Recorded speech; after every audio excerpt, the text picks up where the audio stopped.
Hello, in this video, I'm going to show you how to process your own data set, so one that's not already available on the Open Science Data Repository using the NASA EDGE platform. You're going to start by going to nasa.edgebioinformatics.org and make sure you log in. If you're not sure how to log in, you can check out the how to log in video. Once you're logged into the platform, you can go ahead and go to the Amplicon pipeline. And then in here, we're going to be starting with the run sheet CSV files input, but of course you also need your raw data from the files you want to process. So you'll go to my uploads there at the top, and then you're going to want to go on your local machine here and select the FASTQ files containing your forward reads or your forward and reverse reads if you have a paired end data set like I do here. And once you have them all in this drag and drop menu, go ahead and click that submit button, and you are going to see a progress bar like you see here, showing you that your files are currently being uploaded onto the platform. So we'll just wait for all of these files to finish uploading.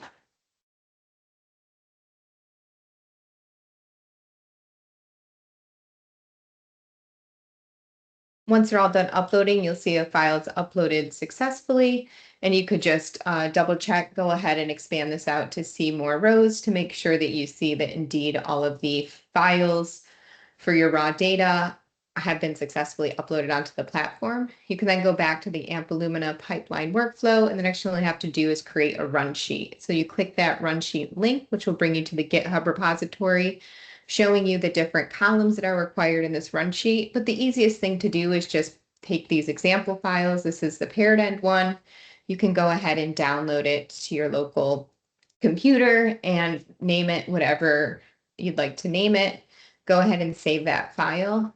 And then you're going to want to open it up, and you're going to fill it in with the information for the samples that you're going to be processing. So you're going to put in the sample ID or sample names, including the forward FASTQ file as well as the reverse FASTQ file name, whether or not the data are paired end, and then which group each sample belongs to. So I'm going to start first here by populating the sample ID column with the sample names.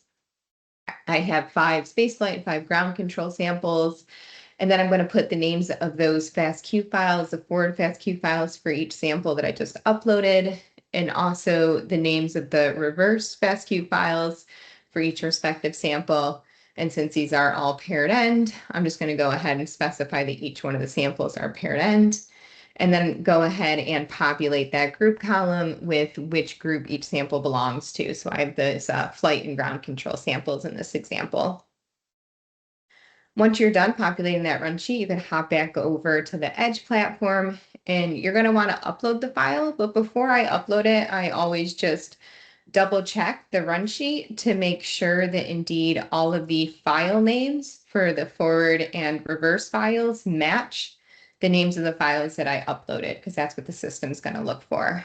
Once you're confident that everything on your run sheet is correct and accurate, you can go ahead and drag and drop that file to your uploads, submit it, and then you should see that CSV file uploaded. You see it right there at the top. Then you can go back to the Amplicon pipeline drop-down menu here, and you're going to want to give your project run a name.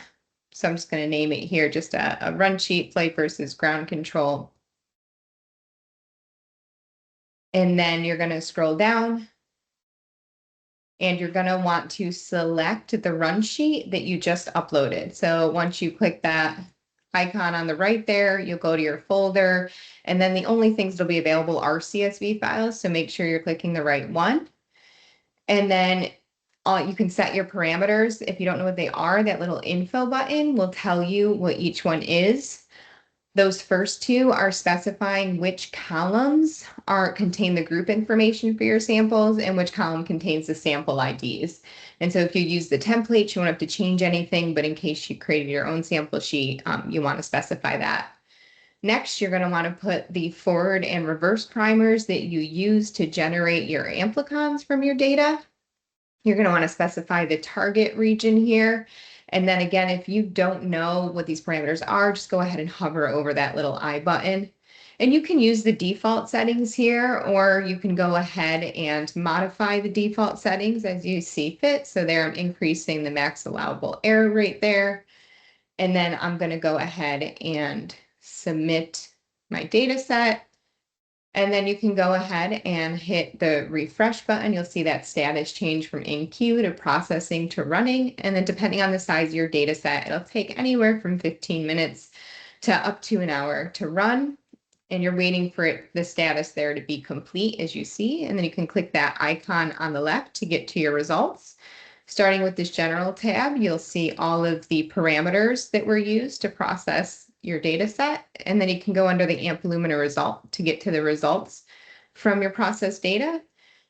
Scrolling down to the bottom here, you'll see there's this read count tracking table that has your samples as well as the number of reads for each of your samples after each step of the pipeline. That last column is the final percent of reads that are retained after all filtering steps for each sample. All of these columns are filterable by clicking the up and down arrows next to the column header. And then you see the taxonomy counts. These are your raw counts for each Amplicon sequencing variant. All of these have the assigned taxonomy there.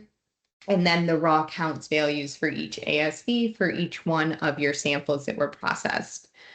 Scrolling back up to the top here, this is starting first the alpha diversity tab. If you're not sure what these file means, you can go ahead and click the link. This will bring you to the step in the GeneLab pipeline document that will describe what alpha diversity is, and also the different metrics that are generated in the standard pipeline.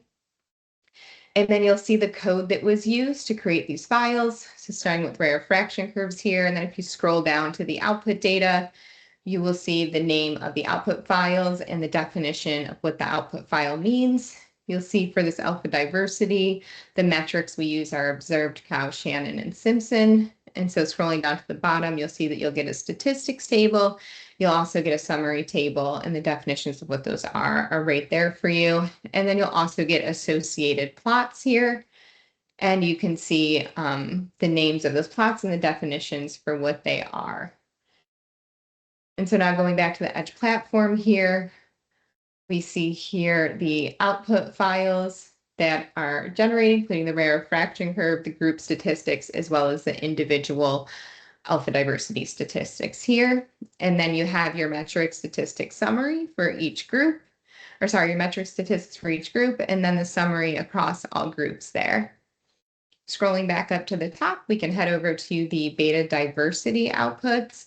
Again, you can click on the link. It'll bring you to the GitHub repository, showing you in this case what beta diversity analysis means and the different methods used by the standard pipeline. Here we use Bray-Curtis dissimilarity as well as Euclidean distance. And so all the code, if you're interested, is here and how these data sets are analyzed. But really scrolling down to the output data is where you're going to find these output file names as well as a definition for what each one of them are. And these files are what you see on the EDGE platform here. So going ahead now and heading back over to the EDGE platform so you can take a look at these outputs. Starting with the Bray-Curtis dissimilarity, we see these principal component analysis plots here, both with and without labels, as well as the dendrograms. And then you have the Adonis statistics as well as the variance statistics that were calculated for the Bray-Curtis.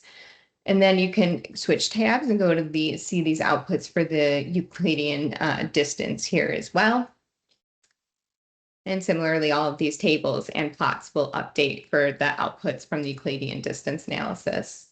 Then you go to this taxonomy tab and you will see the taxonomy results both at the group level as well as the individual sample level. And we have this at each tax level, so phyla, class, order, family, genus, and species. And so you can click those and you'll see how the plots change there. And then lastly, we have the differential abundance here. And so we do differential abundance using 3 different tools: AncomBC, AncomBC2, and DESeq2. Again, you can link out to the documentation on GitHub for more of a description of what all these outputs are. You see this pairwise comparison. There's only 2 groups here. And so that's the volcano plot, the sample information along with what group each sample belongs to, the pairwise comparisons that were made, and then this differential abundance table that has the ASVs the taxonomy assigned to that ASV, as well as the NCBI tax ID if it's available. And then you have the normalized counts for each one of those ASVs for each sample. And then as you scroll across this table, you will see the statistics for the pairwise comparison here. And then at the end, you'll also have group means and standard deviation data available for each ASV.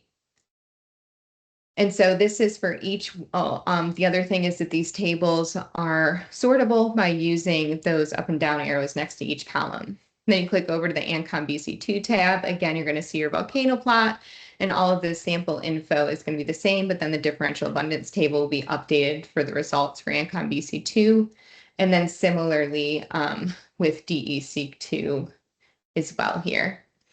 Again, if you're unsure of what the information is here, you just click out to the link and it goes to the GitHub repository. Then when you want to download your outputs, you click download outputs, go to the Implemina, you can see the software versions that were used under metadata. All of your raw sequence files are there, including the QC metrics and outputs. You can take a look at the resource usage if you're curious, the resources that were used to process your data. Then you want to go to workflow output.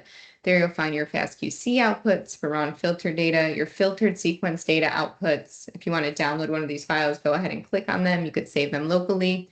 You can only download one file at a time right now. And then go into the trim sequence data. Again, you can see your trimmed FastQ files as well as respective log and QC. And then in this final outputs table, you'll see all the outputs that are displayed on the platform, including alpha diversity, all the beta diversity outputs, as well as the differential abundance for each of those three tools that are run. And then you have your contrast and sample table. And then lastly, your taxonomy plots that you can go ahead and download. And that is how you process your own data set using the EDGE platform.